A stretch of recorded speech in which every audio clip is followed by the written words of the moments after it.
അപവാദങ്ങൾ നമ്മുടെ ജീവിതത്തെ പ്രതികൂലമായി ബാധിക്കാതിരിക്കാൻ ചെയ്യേണ്ടത് എന്താണ്? കേൾക്കാം ഇന്നത്തെ ശുഭദിന ചിന്ത. നമസ്കാരം, ഞാൻ കവിത കണ്ണൻ. ഡെയിലി ന്യൂസ് ശുഭദിനത്തിലേക്ക് സ്വാഗതം. ഡെയിലി ന്യൂസ് ശുഭദിനം നിങ്ങൾക്കായി അവതരിപ്പിക്കുന്നത് അമൃത്വേണി ഹെയർ എലിക്സിയർ. അന്ന് അയാൾ ഏറെ സങ്കടത്തോടെയാണ് തന്റെ ഗുരുവിനെ തേടിയെത്തിയത്. അയാൾക്ക് നേരിടേണ്ടി വന്ന ആരോപണങ്ങൾക്കെതിരെ സത്യസന്ധമായ തെളിവുകൾ നൽകിയെങ്കിലും അയാൾക്ക് അനുകൂലമായ ഒരു വിധിയല്ല ഉണ്ടായത്. കാര്യങ്ങൾ കേട്ട ശേഷം ഗുരുജി അയാളെ ആശ്വസിപ്പിച്ചു. സത്യം നിന്റെ ഭാഗത്തുണ്ടെന്ന് നിനക്ക് ഉത്തമ ബോധ്യമുണ്ടെങ്കിൽ നീ കാത്തിരിക്കുക.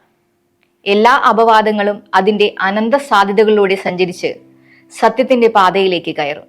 നീ കാത്തിരിക്കുക. ദിവസങ്ങൾ കടന്നുപോയി. ഗുരുജിയുടെ വാക്ക് ഫലിച്ചു. അയാളിലെ സത്യം തെളിഞ്ഞു. ആരോപണങ്ങൾക്ക് ഒരു പ്രത്യേകതയുണ്ട്. തനിയെ എതിർത്ത് തോൽപ്പിക്കാനാകില്ല. സ്വയം തെളിയുക എന്നതാണ് ഏക പോംവഴി. കുറ്റം ആരോപിക്കുന്നവർ ഏറെ തെളിവുകളോടെയാകും സമീപിക്കുക. ഒരാൾക്ക് ഒറ്റയ്ക്ക് അവയെ നേരിടാൻ പലപ്പോഴും സാധ്യമല്ലാതെ വരും. തെളിയിക്കാനുള്ള പരിശ്രമത്തെക്കാൾ കാത്തിരിക്കാനുള്ള മനോധൈര്യമാണ് അവിടെ നമുക്ക് വേണ്ടത്. ആരെങ്കിലും ചുമത്തുന്ന കുറ്റത്തിനപ്പുറം സ്വയം വിലയിടാൻ ശേഷിയുള്ളവരെ ഒരു അപവാദത്തിനും തകർക്കാനാവില്ല. സത്യം അത് മൂടിവെക്കാം, വളച്ചൊടിക്കാം, പക്ഷേ ഒരു നാൾ അവ മറനീക്കി പുറത്തു വരിക തന്നെ ചെയ്യും. ശുഭദിനം.